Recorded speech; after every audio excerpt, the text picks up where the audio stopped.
Lançamento do novo livro de Drauzio Varela.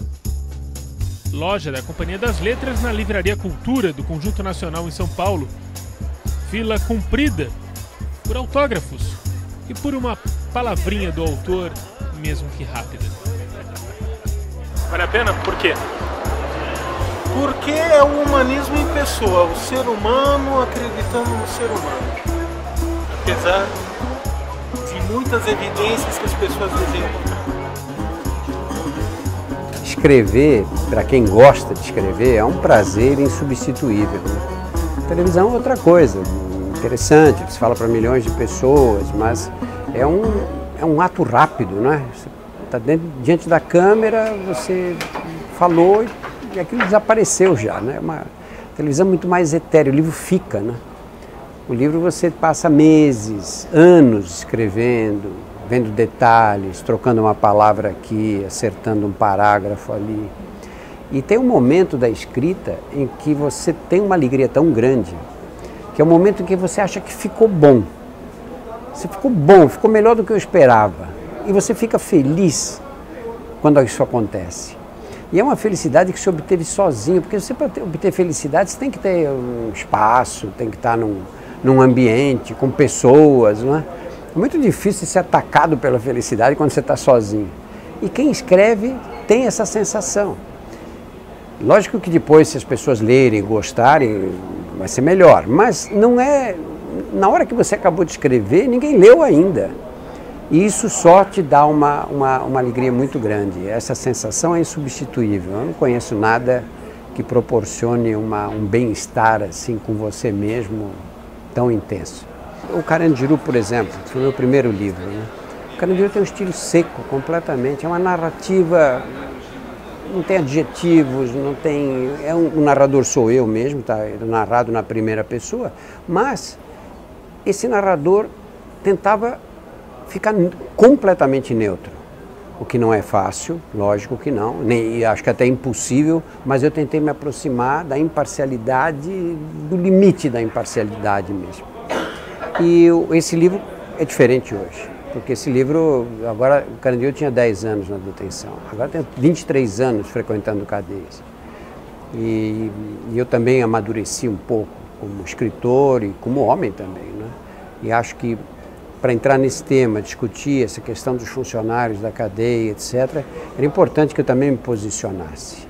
Então essa é uma diferença muito grande entre os dois livros.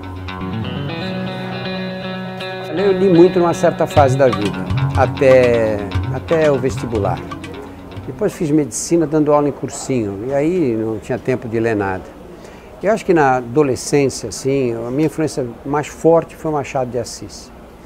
E acho que até hoje é. Eu acho um escritor inacreditável, né? Se tivesse sido um escritor de língua inglesa, seria de fama mundial, né? Porque numa época em que os romances, que havia grandes romancistas, que foi a segunda metade do século XIX, ele foi um dos maiores entre esses grandes, né?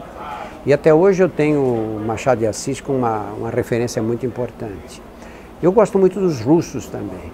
Os russos têm um estilo que me agrada muito, sabe? O Tchekhov especialmente, mas além do Tchekhov, o próprio Dostoiévski, tem gente maravilhosa, e eles têm um estilo, vão fundo, né? Quando eles são trágicos, eles vão tão fundo na tragédia que chega um momento que você fala, pelo amor de Deus, para, me deixa respirar, e eles ainda vão mais para dentro ainda, né?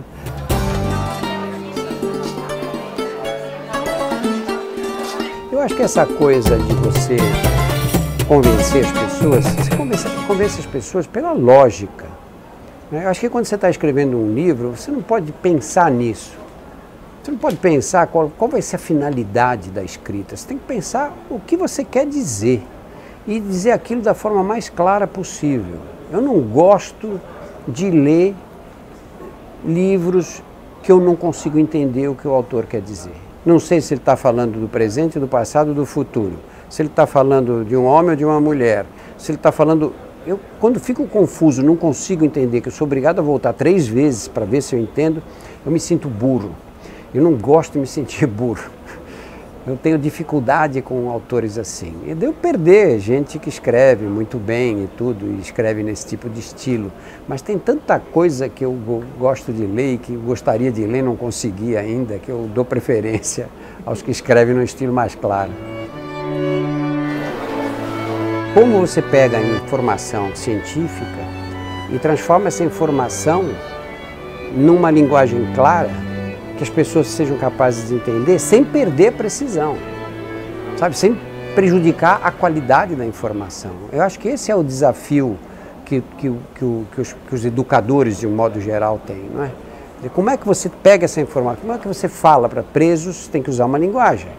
Você fala para médicos, tem que usar outra linguagem. Você fala para a população brasileira pela televisão, por uma rede nacional, você tem que encontrar essa linguagem. Para mim, isso é o que mais me instiga. Eu fui professor de cursinho muitos anos, 20 anos. Professor um dos fundadores do Objetivo, do antigo Objetivo. E eu dei aula há muito tempo. E acho que isso foi um treinamento muito grande. Porque o professor de cursinho, se dá aula mal, perde emprego, né? Diferente dos outros, né? E eu acho que isso me ajudou muito, sabe? Eu aprendi que você tem que buscar a linguagem que as pessoas entendam.